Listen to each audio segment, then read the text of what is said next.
Hi everyone, welcome back to study IQ channel. UPSC mains answer writing practice में बात कर रहे हैं हम GS3 के, which is integrated farming system.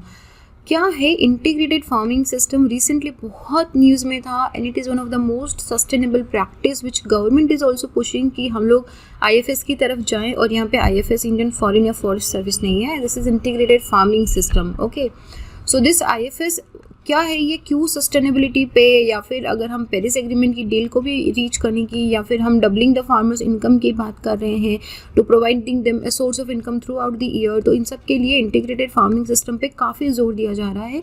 क्या है ये, क्या है इसके प्रोज एंड कॉन्स, इन सब बारे में बात करेंगे। मेरा नाम संतोष है।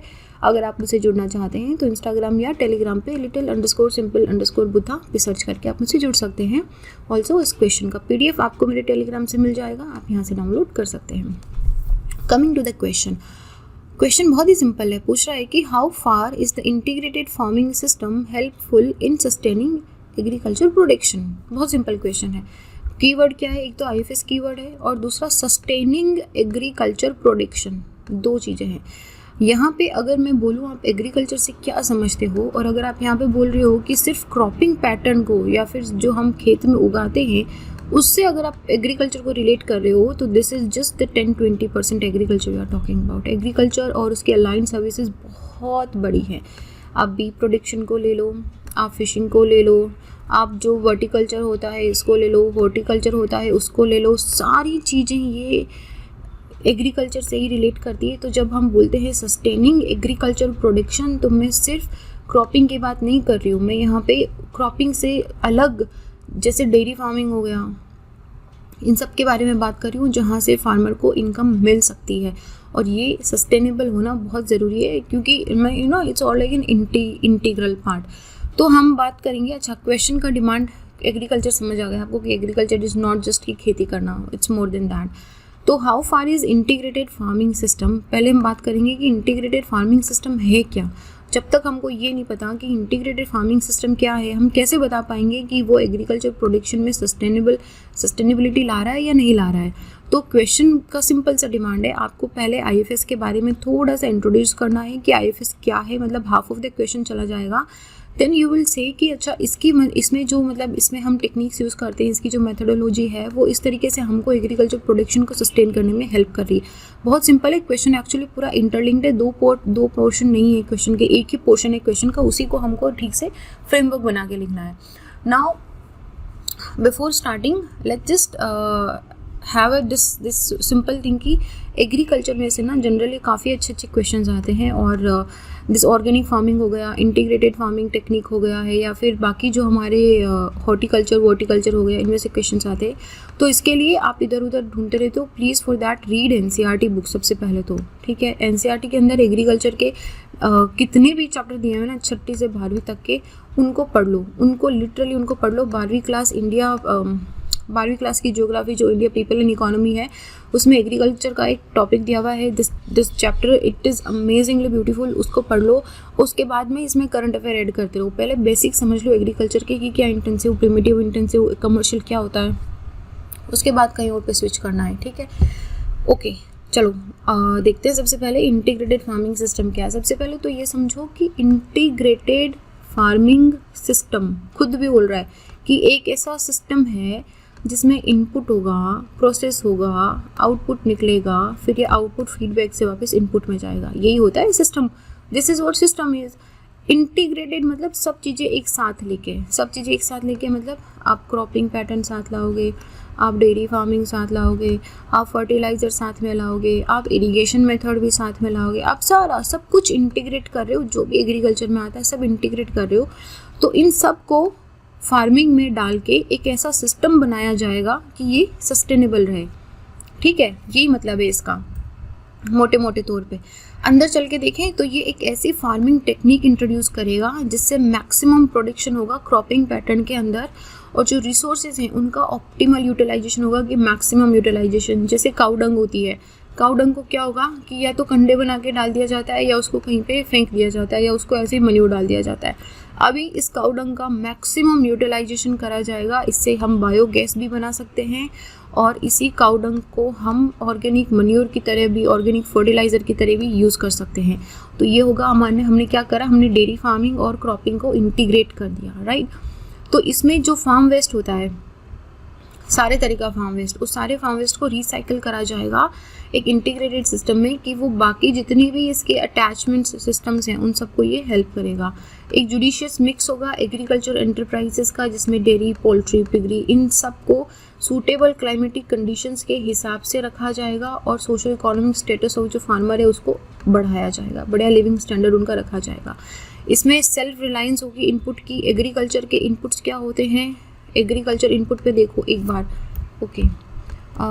सिस्टम हो गया हमारा ये हो गया मेरा इनपुट और ये हो गया मेरा आउटपुट। नाउ एग्रीकल्चर इनपुट किसको बोलूँगी मैं, something which I am putting while I am harvesting, while I am sowing my seeds ना। एग्रीकल्चर इनपुट में सबसे पहले क्या चीज़ हो जाएगी, आपको चाहिए बढ़िया ज़मीन, सॉइल, फिर आपको चाहिए सीड को देने के लिए आपको चाहिए वाटर के साथ आपको चाहिए होगा फर्टिलाइज़र के साथ आपको इंसेक्टिसाइड एंड पेस्टिसाइड भी चाहिए होता है।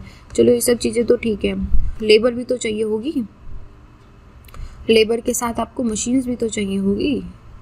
तो ये सारी चीज़ें क्या है आपकी एग्रीकल्चर इनपुट। इन सारी चीज़ों को आप एज ए इनपुट यूज़ करते हो।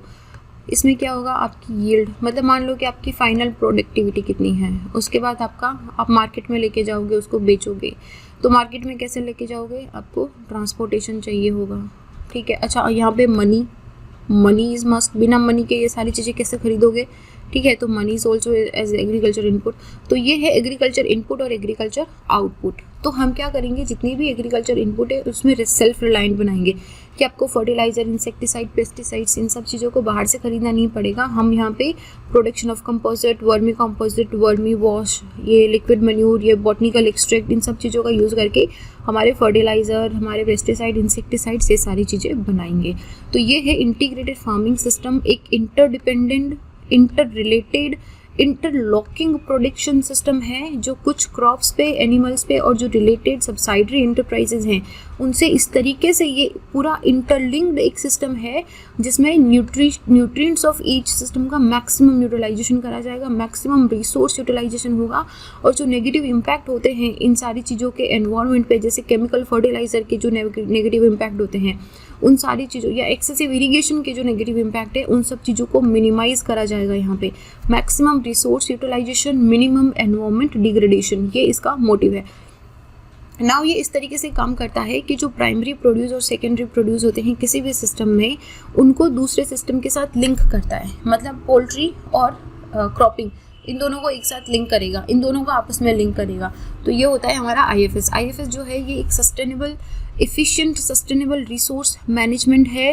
रिसोर्स मैनेजमेंट हुआ ना कि आपके पास जो भी रिसोर्स है, चाहे वो काऊ डंग हो, चाहे वो आपका क्रॉपिंग का वेस्ट हो, कुछ भी हो, ये आपके रिसोर्सेज है, इनका सस्टेनेबल इस तरीके से यूज़ करना है कि क्रॉपिंग पैटर्न के अंदर हमारी प्रोडक्टिविटी इंक्रीज़ हो। इसमें हम सस्टेनेबिलिटी की बात करते हैं, हम एनवायरनमेंट को नुकसान नहीं पहुंचा रहे हैं, हम पानी का एक्सेसिव यूज़ नहीं कर रहे हैं, we are giving food security, farmer की इनकम सिक्योरिटी और पॉवर्टी रिडक्शन हो रहा है, क्योंकि हम इसमें सिर्फ खेती पे डिपेंड नहीं है, हम लाइव स्टॉक पे डिपेंडेंट हैं, हम वर्मी कंपोस्टिंग भी कर रहे हैं और ऑर्गेनिक फार्मिंग भी कर रहे हैं। इन सारी चीज़ों को साथ में इस तरीके से लेके आया जा रहा है कि फार्मर को एक अल्टरनेटिव इनकम हमेशा रहेगी। एट प्रेजेंट पे जनरली जो फार्मर्स हैं वो क्रॉप प्रोडक्शन पे ही ध्यान देते हैं कि ज़्यादा से ज़्यादा खेती करो, क्रॉप प्रोडक्शन करो, इंटेंसिव एग्रीकल्चर करो। लेकिन इन सब से और उसके साथ में जिस तरीके से क्लाइमेट चेंज की वजह से बहुत ही इरेटिक रेनफॉल हो रहा है हमारा, that is giving you an uncertainty in income and employment also. तो इसमें जो सूटेबल स्ट्रैटेजी होती है for augmenting the income of the farmer, ये बहुत ही इसको हम लोग बढ़ाएंगे। कैसे करेंगे?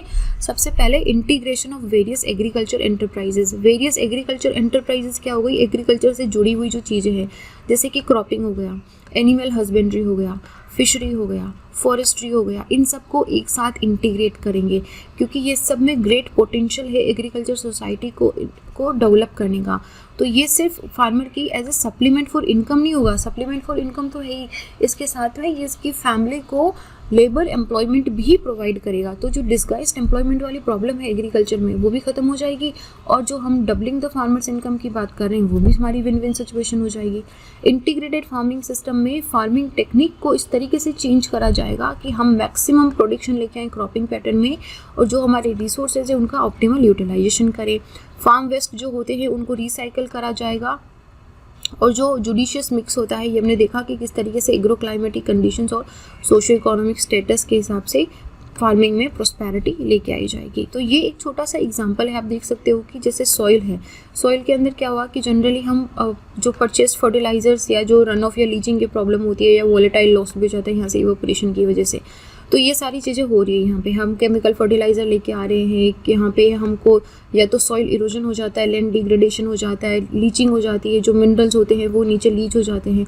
तो हमने क्या करा, एक सिस्टम इस्टेब्लिश कर दिया, हमने फिक्स्ड न्यूट्रिएंट दिए हैं इस प्लांट को फिक्स्ड न्यूट्रिएंट मिले हैं।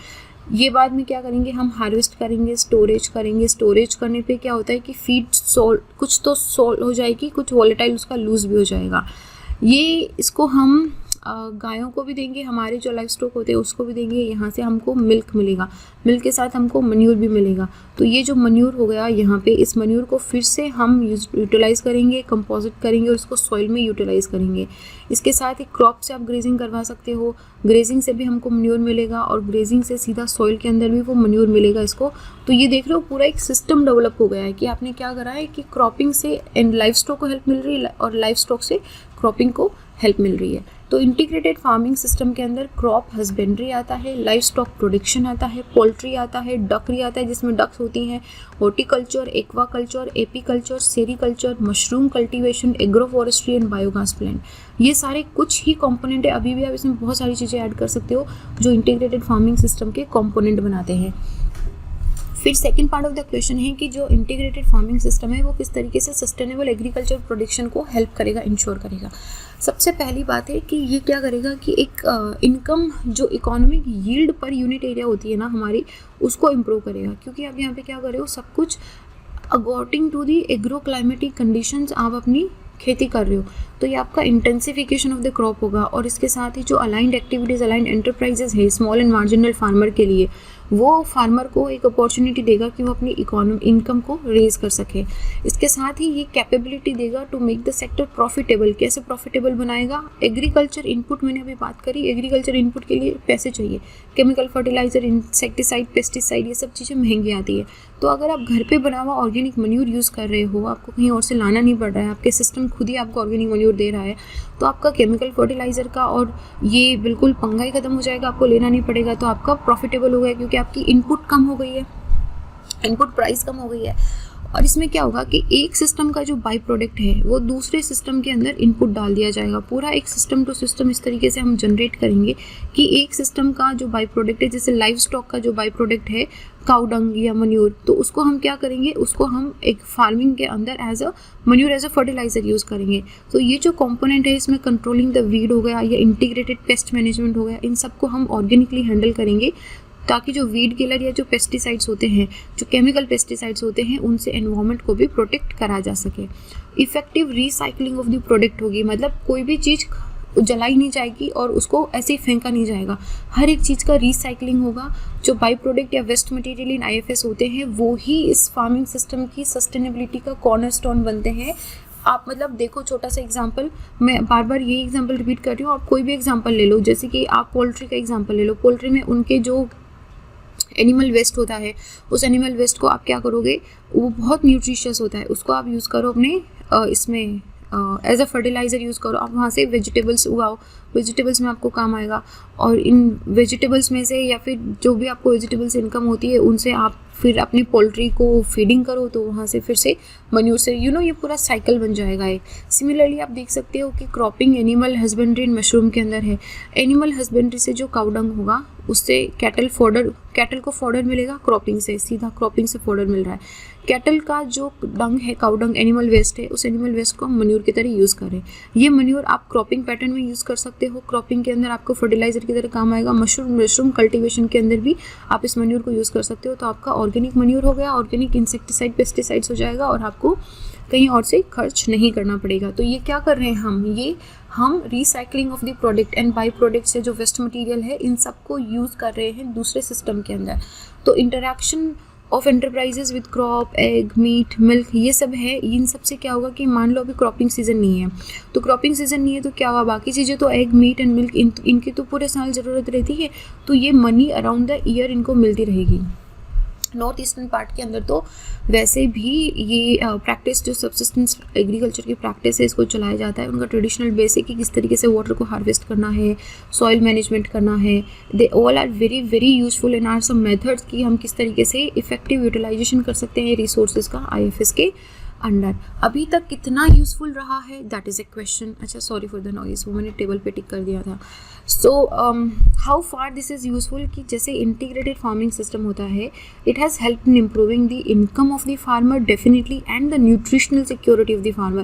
पहले क्या था, सिर्फ क्रॉपिंग पैटर्न पे डिपेंडेंट था, तब हमको दूध, अंडे, मीट ये सब चीज़ें नहीं मिल रही थी। लेकिन अभी क्या हुआ है कि जब आपके घर में हो रहा है तो जाहिर सी बात है कि your kids and you are also utilising that milk, meat and eggs, तो उससे आपका न्यूट्रिशनल सिक्योरिटी भी मिल रहा है, ठीक है, और आपकी इनकम भी बढ़ रही है। This is good situation. लेकिन ये फिर आप पूछोगे कि तो फिर हर जगह IFS क्यों नहीं है, that is true, but because it is not free of the challenges.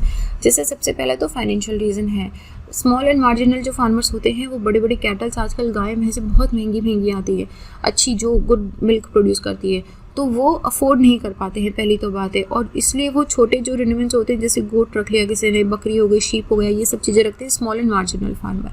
दूसरा हेजिटेशन भी होती है कि जो नॉन कोस्टल एरिया में जो लोग हैं, जैसे हिंटरलैंड एरिया के जो लोग हैं, वहाँ पे एक्वा कल्चर को, पिग पोल्ट्री, डक रेयरिंग को थोड़ा सा अनकन्वेंशनल माना जाता है, थोड़ी हेजिटेशन होती है क्योंकि they don't have a role model here, और थोड़ा सा रिलीजियस परसेप्शन भी होता है। तो इस वजह से ये जो डिफरेंट एग्रीकल्चर एंटरप्राइजेज हैं ये बहुत ज़्यादा सक्सेसफुल नहीं रही है हिंटरलैंड एरिया के अंदर। बात करें मशरूम या बी कीपिंग की कि उनको नहीं है, तो क्योंकि ये दोनों मशरूम और जो बी कीपिंग है, जो हनी निकलता है बी कीपिंग से, ये MSP के अंडर कवर नहीं है। तो अभी फार्मर्स इसमें इनकम सिक्योर नहीं है कि अगर मैं बना भी लूँगा, कल को मुझे मिनिमम प्राइस मिला, नहीं प्राइस मिला, तो मैं क्या करूँगा, बेचूंगा। तो MSP के अंडर ना होने से थोड़ा स्केप्टिज्म भी है कि हम इसको नहीं उगाएंगे, हम इसमें काम नहीं करेंगे। तो अगर बेटर इंटीग्रेशन कर दिया जाए इन सारी मशरूम का, आजकल मशरूम कितना चल रहा है, एंड हनी इज़ लाइक सुबह सुबह लेमन एंड हनी पियो, तो वो तो मैंने एक एग्जांपल बताया, apart from that there are many. तो बेटर इंटीग्रेशन अगर हम फूड इंडस्ट्रीज़ के साथ कर दें या होटल इंडस्ट्रीज़ के साथ कर दें कि सीधा उनको लिंक कर दिया जाए, तो उनका जो प्रोड्यूस है वो सीधा का सीधा मार्केट में चला जाएगा, सेल हो जाएगा, तो उनको इनकम सिक्योरिटी मिल जाएगी।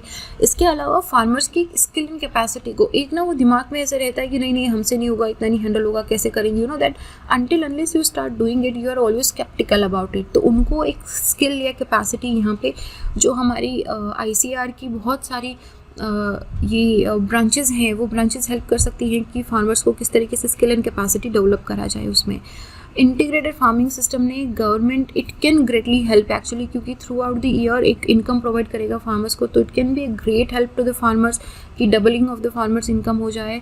और जो हमारा SDG का सेकंड गोल भी है, जीरो हंगर बाई 2030, हमारा जो पेरिस एग्रीमेंट का गोल है, इन सबको भी अचीव करने में बहुत सक्सेसफुली होगा। और ये क्लाइमेट रेजिलिएंट एग्रीकल्चर प्रैक्टिस का एक हेल्प का एक एग्जाम्पल है। अभी क्वेश्चन यहाँ पे ऑटोमेटिकली बन गया, क्लाइमेट रेजिलिएंट एग्रीकल्चर प्रैक्टिस क्या होती है? ऐसी जिन पे क्लाइमेट चेंज का ज़्यादा इम्पैक्ट ना पड़े।